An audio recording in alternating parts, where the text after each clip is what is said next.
प्रेम से बोलिए श्री सत्यनारायण भगवान की जय। आप सभी को पूर्णिमा की हार्दिक शुभकामनाएं। आज की इस वीडियो में सुनिए श्री सत्यनारायण भगवान की कथा। अगर आप इस महीने की पूर्णिमा तिथि शुभ मुहूर्त के साथ ही पूर्णिमा की कथा भी सुनना चाहते हो तो इसकी वीडियो हमारे चैनल पर अलग से अपलोडेड है, आप उस वीडियो को जरूर देख लीजिएगा। अब भगवान श्री गणेश का नाम लेकर कथा प्रारंभ करते हैं। प्रेम से बोलिए विघ्नहर्ता भगवान गणेश की जय। श्री सत्यनारायण भगवान की जय। पहला अध्याय। एक समय नैमिषारण्य तीर्थ में शौनक आदि सभी ऋषियों और मुनियों ने पुराण शास्त्र के वेत्ता श्री सूत जी महाराज से पूछा, हे महामुने, किस व्रत अथवा तपस्या से मनोवांछित फल प्राप्त होता है, उसे हम सब सुनना चाहते हैं। श्री सूत जी बोले, इसी प्रकार देवर्षि नारद जी के द्वारा भी पूछे जाने पर भगवान श्री कमलापति जी ने उनसे जैसा कहा था मैं उसे कह रहा हूँ, आप लोग सावधान होकर सुनिए। एक समय योगी नारद जी लोगों के कल्याण की कामना से विविध लोकों में भ्रमण करते हुए पृथ्वी लोक में आए और यहाँ उन्होंने अपने कर्म फल के अनुसार नाना योनियों में उत्पन्न सभी प्राणियों को अनेक प्रकार के क्लेश दुख भोगते हुए देखा तथा किस उपाय से इनके दुखों का सुनिश्चित रूप से नाश हो सकता है, ऐसा मन में विचार करके वे विष्णु लोक को गए। वहां 4 भुजाओं वाले शंख चक्र गदा पद्म और वनमाला से विभूषित शुक्ल वर्ण भगवान श्री नारायण जी के दर्शन कर उन देवाधिदेव की वे स्तुति करने लगे। देवर्षि नारद बोले, हे वाणी और मन से परे स्वरूप वाले, अनंत शक्ति संपन्न, आदि मध्य और अंत से रहित, निर्गुण और सकल कल्याणमय गुणों से संपन्न, भक्तों की पीड़ा नष्ट करने वाले परमात्मन, आपको मेरा नमस्कार है। स्तुति सुनने के पश्चात भगवान श्री हरि ने देवर्षि नारद से कहा, महाभाग, आप किस प्रयोजन से यहाँ आए हैं, आपके मन में क्या है? तब देवर्षि नारद कहने लगे, हे भगवान, पृथ्वी लोक में अपने पाप कर्मों के द्वारा विभिन्न योनियों में उत्पन्न सभी लोग बहुत प्रकार के क्लेशों से दुखी हो रहे हैं। हे प्रभु, किस लघु उपाय से उनके कष्टों का निवारण हो सकेगा? यदि आपकी कृपा मेरे ऊपर हो तो वह सब मैं सुनना चाहता हूँ। आप कृपा पूर्वक ये सब मुझे बताएं। तब श्री भगवान ने कहा, हे वत्स, संसार के ऊपर अनुग्रह करने की इच्छा से आपने बहुत अच्छी बात पूछी है। जिस व्रत के करने से प्राणी मोह से मुक्त हो जाता है उसे मैं आपको बताता हूँ, सुनिए। हे वत्स, स्वर्ग और पृथ्वी लोक में दुर्लभ भगवान सत्यनारायण का एक महान व्रत है। आपके स्नेह के कारण इस समय मैं उसे कह रहा हूँ। अच्छी प्रकार विधि विधान से भगवान सत्यनारायण जी का व्रत करके मनुष्य शीघ्र ही सुख प्राप्त कर परलोक में मोक्ष प्राप्त कर सकता है। भगवान की ऐसी वाणी सुनकर देवर्षि नारद कहने लगे, हे प्रभु, इस व्रत को करने का फल क्या है? इसका विधान क्या है? इस व्रत को किसने किया और इसे कब करना चाहिए, ये सब भी विस्तार पूर्वक बतलाइए। तब भगवान श्री हरि कहने लगे, यह श्री सत्यनारायण जी व्रत दुख शोक आदि का शमन करने वाला, धन धान्य की वृद्धि करने वाला, सौभाग्य और संतान देने वाला तथा सर्वत्र विजय प्रदान करने वाला है। जिस किसी भी दिन भक्ति और श्रद्धा से समन्वित होकर मनुष्य ब्राह्मणों और बंधु बांधवों के साथ धर्म में तत्पर होकर सायंकाल में भगवान श्री सत्यनारायण जी की पूजा करे, नैवेद्य के रूप में उत्तम कोटि के भोजनी पदार्थों को सवाया मात्रा में भक्ति पूर्वक अर्पित करना चाहिए। केले के फल, घी, दूध, गेहूं का चूर्ण अथवा गेहूं के चूर्ण के अभाव में साठी का चूर्ण, शक्कर या गुड़, ये सब योग्य सामग्री सवाया मात्रा में एकत्रित कर निवेदित करनी चाहिए। बंधु बांधवों के साथ श्री सत्यनारायण भगवान जी की कथा सुनकर ब्राह्मणों को भोजन कराना चाहिए। भक्ति पूर्वक प्रसाद ग्रहण करके नृत्य गीत आदि का आयोजन करना चाहिए। इसके पश्चात भगवान सत्यनारायण का स्मरण करते हुए अपने घर को जाना चाहिए। ऐसा करने से मनुष्यों की मनोकामना अवश्य पूर्ण होती है। विशेष रूप से कलयुग में पृथ्वी लोक पर यह सबसे छोटा और सरल उपाय है। दूसरा अध्याय। श्री सूत जी ने कहा, हे ऋषियों, जिन्होंने पहले समय में इस व्रत को किया है उसका इतिहास भी बताता हूँ, आप सब ध्यानपूर्वक सुने। सुंदर काशीपुरी नगरी में एक अत्यंत निर्धन ब्राह्मण रहता था। वह ब्राह्मण भूख और प्यास से बेचैन होकर पृथ्वी पर घूमता रहता था। ब्राह्मणों से प्रेम करने वाले श्री विष्णु जी ब्राह्मण को देखकर एक दिन बूढ़े ब्राह्मण का रूप धारण कर ब्राह्मण के पास जाकर आदर के साथ पूछने लगे, हे विप्रदेव, तुम नित्य ही दुखी होकर पृथ्वी पर क्यों घूमते हो? तब उस ब्राह्मण ने कहा, मैं भिक्षा के लिए पृथ्वी पर विचरता हूँ। हे भगवान, यदि आप इससे छुटकारा पाने का कोई उपाय जानते हो तो कृपा कर मुझे बताएं। वृद्ध ब्राह्मण का रूप धारण किए श्री विष्णु जी ने कहा, हे ब्राह्मण, श्री सत्यनारायण भगवान मनोवांछित फल देने वाले हैं, इसलिए तुम उनका पूजन करो। इससे मनुष्य सब दुखों से मुक्त हो जाता है। ब्राह्मण को व्रत का सारा विधान बताकर बूढ़े ब्राह्मण का रूप धारण करने वाले श्री भगवान जी अंतर्ध्यान हो गए। जिस व्रत को वृद्ध ब्राह्मण ने बताया है, मैं उसे अवश्य करूंगा, ऐसा निश्चय कर वह ब्राह्मण घर चला गया। अगले दिन वह जल्दी उठा और श्री सत्यनारायण जी का व्रत करने का निश्चय कर भिक्षा मांगने के लिए चल दिया। उस दिन उसको भिक्षा में बहुत सारा धन मिला, जिससे उसने पूजा का सामान खरीदा और घर आकर अपने बंधु बांधवों के साथ श्री सत्यनारायण जी का व्रत किया। ऐसा करने से वह ब्राह्मण सब दुखों से छूटकर अनेक प्रकार की सुख समृद्धियों से युक्त हुआ। तभी से वह ब्राह्मण हर मास यह व्रत करने लगा। इसी प्रकार श्री सत्यनारायण जी के व्रत को जो शास्त्र विधि के अनुसार करेगा, वह सब पापों से मुक्त होकर मोक्ष को प्राप्त हो जाएगा। आगे भी जो मनुष्य पृथ्वी पर श्री सत्यनारायण जी का व्रत करेगा, वह सब दुखों से छूट जाएगा। इस तरह नारद जी से सत्यनारायण भगवान का कहा हुआ व्रत मैंने आपसे कहा। तब ऋषियों ने कहा, हे मुनीश्वर, संसार में इस विप्र से सुनकर किस किसने इस व्रत को किया, यह भी हम सब सुनना चाहते हैं। तब श्री सूत जी महाराज कहने लगे, हे मुनियों, जिस जिस प्राणी ने इस व्रत को किया है, उन सब की कथा भी सुनो। एक समय वह ब्राह्मण धन और ऐश्वर्य के अनुसार बंधु बांधवों के साथ व्रत पूजन कर रहा था कि उसी समय एक लकड़हारा आया। उसने लकड़ियां बाहर रख दी और ब्राह्मण के घर में चला गया। प्यास से व्याकुल लकड़हारे ने ब्राह्मण को व्रत करते हुए देखा तो वह अपनी प्यास को भूल गया। उसने ब्राह्मण को नमस्कार किया और पूछा, हे ब्राह्मण देवता, आप यह किसका पूजन कर रहे हैं? इस व्रत को करने से क्या फल मिलता है, कृपया कर मुझे भी बताएं। तब ब्राह्मण ने कहा, सब मनोकामनाओं को पूर्ण करने वाला यह श्री सत्यनारायण जी का व्रत है। इनकी ही कृपा से मेरे यहाँ धन धान्य आदि की वृद्धि हुई है। विप्र से इस व्रत के बारे में जानकर वह लकड़हारा बहुत प्रसन्न हुआ। भगवान का चरणामृत लेकर और भोजन करने के बाद वह अपने घर को चला गया। अगले दिन लकड़हारे ने अपने मन में निश्चय किया कि आज गांव में लकड़ी बेचने से जो भी धन मिलेगा, मैं उसी से भगवान सत्यनारायण का उत्तम व्रत करूंगा। ऐसा मन में विचार कर वह लकड़हारा लकड़ियां लेकर अपने सिर पर रखकर जिस नगर में धनवान लोग रहते थे, वहां चला गया। उस दिन लकड़हारे को लकड़ियों के बदले चौगुने दाम मिले। अब वह बूढ़ा लकड़हारा बहुत प्रसन्न होकर पके केले, शक्कर, शहद, घी, दूध, दही और गेहूं का चूर्ण इत्यादि श्री सत्यनारायण भगवान के व्रत की सभी सामग्री लेकर अपने घर आ गया।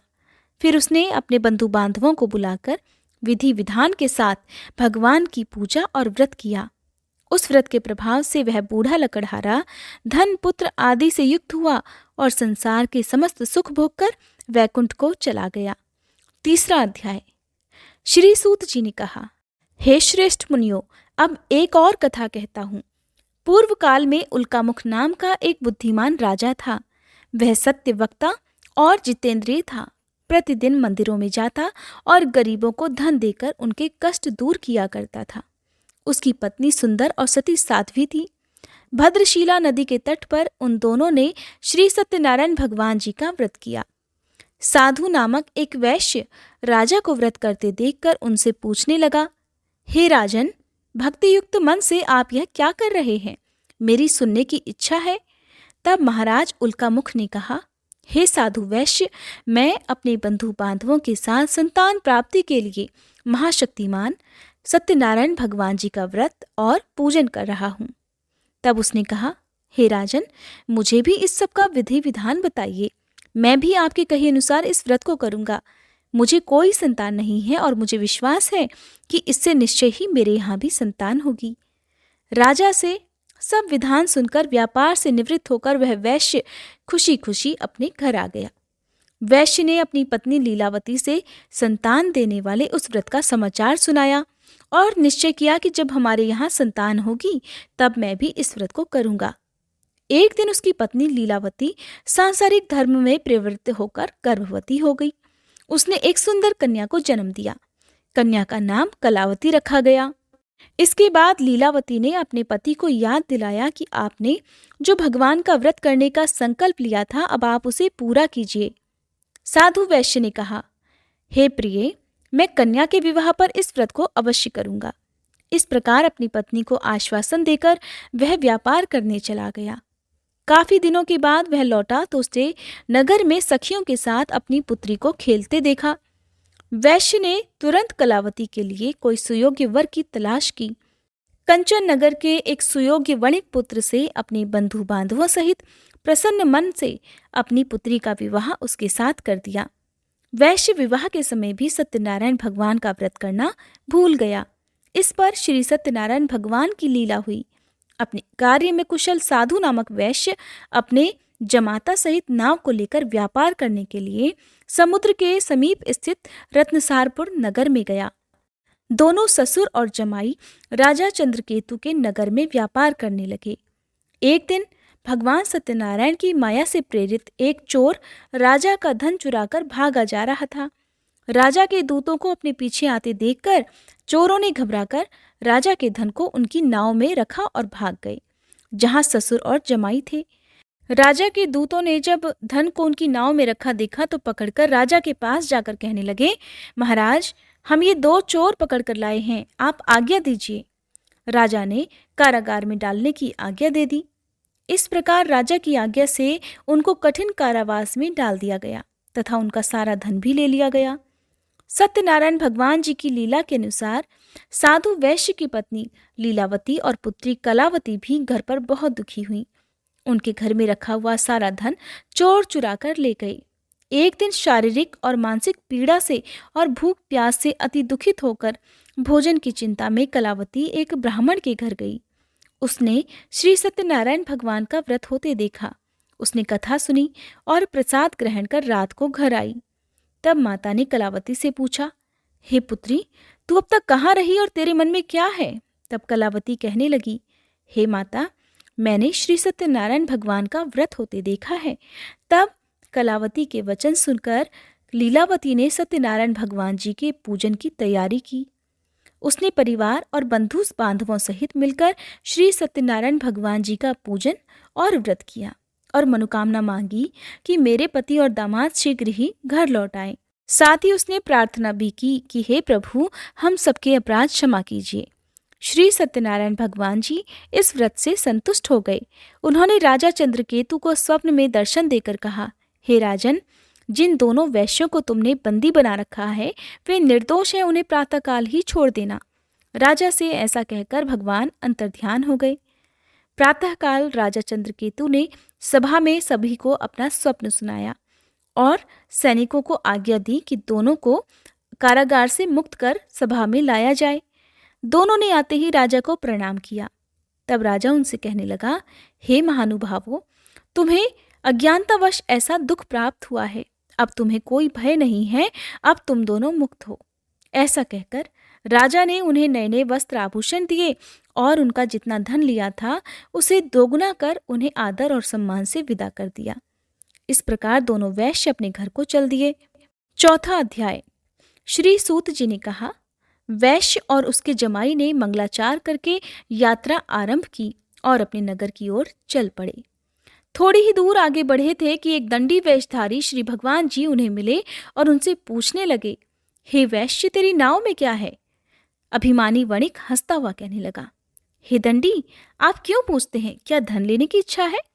मेरी नाव में तो बेल और पत्ते भरे हैं। वैश्य के कठोर वचन सुनकर दंडी रूप में भगवान ने कहा, तुम्हारा वचन सत्य हो। ऐसा कहकर वे वहां से कुछ दूर जाकर समुद्र के किनारे बैठ गए। दंडी महाराज के जाने के पश्चात वैश्य ने नित्य क्रिया से निवृत्त होने के बाद जब नाव को ऊंची उठी देखा तो बड़ी हैरानी हुई और नाव में बेलपत्ते आदि देखकर मूर्छित होकर जमीन पर गिर पड़ा। होश आने पर अत्यंत शोक प्रकट करने लगा।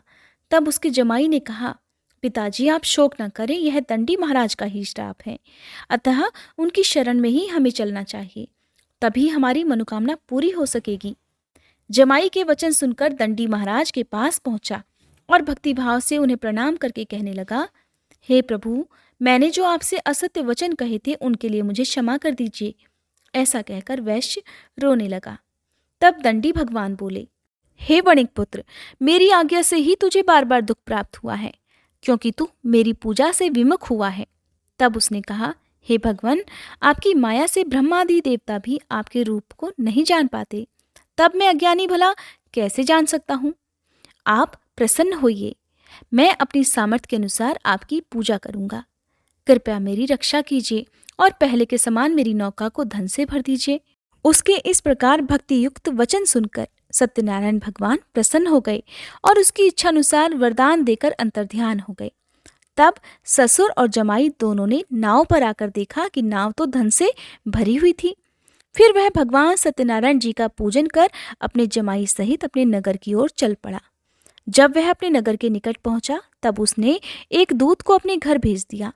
दूत ने वैश्य के घर जाकर उसकी पत्नी को नमस्कार किया और कहने लगा, आपके पति अपने दामाद सहित इस नगर के समीप आ गए हैं। लीलावती और उसकी कन्या कलावती उस समय भगवान का पूजन कर रही थी।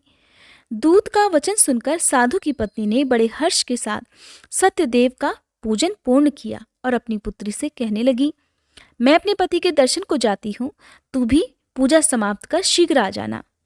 परंतु कलावती पूजन और प्रसाद छोड़कर जल्दी जल्दी अपने पति के दर्शन करने के लिए चली गई, परंतु उसको पति के दर्शन प्राप्त ही नहीं हुए।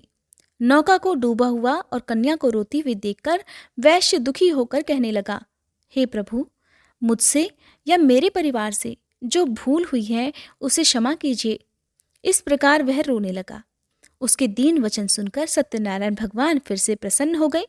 तभी आकाशवाणी हुई, हे वैश्य, तेरी कन्या प्रसाद छोड़कर आई है, इसका पति इसी कारण अदृश्य हो गया है। अब यदि तेरी कन्या घर जाकर प्रसाद खाकर लौटे तो इसका पति इसे अवश्य मिल जाएगा। आकाशवाणी सुनकर कलावती ने घर पहुंचकर पूजन विधिवत समाप्त किया और प्रसाद ग्रहण करके अपने पति के दर्शन किए।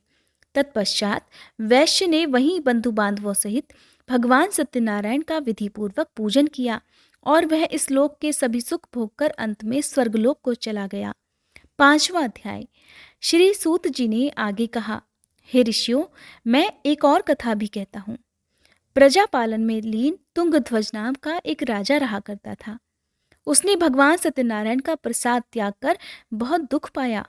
एक समय राजा वन में वन्य पशुओं को मारकर बड़ के वृक्ष के नीचे आया।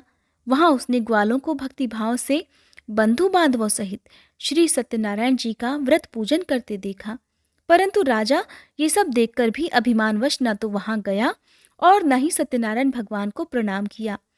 जब ग्वालों ने भगवान जी का प्रसाद उसके सामने रखा तो वह प्रसाद त्याग कर अपने नगर को चला गया। नगर में पहुंचकर उसने देखा कि उसका सब कुछ नष्ट हो गया है। वह समझ गया कि यह सब भगवान सत्यनारायण ने ही किया है। तब वह वापस उसी स्थान पर आया और ग्वालों के पास गया और विधिपूर्वक पूजन कर प्रसाद ग्रहण किया तो सत्यनारायण भगवान की कृपा से सब कुछ पहले जैसा ही हो गया और फिर वह सारे सुख भोग कर अंत में स्वर्गलोक को चला गया। जो मनुष्य इस परम दुर्लभ व्रत को करेगा, श्री सत्यनारायण भगवान की कृपा से उसे धन धान्य की प्राप्ति होगी। इस व्रत के प्रभाव से निर्धन धनी, बंदी बंधन से मुक्त होकर निर्भय हो जाता है। संतानहीनों को संतान प्राप्ति होती है और सभी मनोरथ पूर्ण होकर अंत में वह वैकुंठ धाम को जाता है। जिन्होंने पहले इस व्रत को किया, अब उनके दूसरे जन्म की कथा भी सुनिए। शतानंद नामक ब्राह्मण ने सुदामा के रूप में जन्म लेकर भगवान कृष्ण की भक्ति कर मोक्ष प्राप्त किया। उल्कामुख नाम के महाराज राजा दशरथ बने और श्री रंगनाथ जी का पूजन कर वैकुंठ को प्राप्त हुए। साधु नाम के वैश्य ने धर्मात्मा और सत्य प्रतिज्ञ राजा मोरध्वज बनकर अपने पुत्र को आरे से चीरकर मोक्ष को प्राप्त हुए। महाराज तुंगध्वज स्वयंभू मनु हुए। उन्होंने बहुत से लोगों को भगवान की भक्ति में लीन कर मोक्ष प्राप्त किया और वह लकड़हारा भील अपने अगले जन्म में गुह नामक निषाद राजा हुआ, जिसने भगवान श्री राम के चरणों की सेवा कर मोक्ष प्राप्त किया। कथा समाप्त। प्रेम से बोलिए श्री सत्यनारायण भगवान की जय। अगर आपको ये वीडियो पसंद आई हो तो प्लीज़ वीडियो को लाइक जरूर कीजिएगा।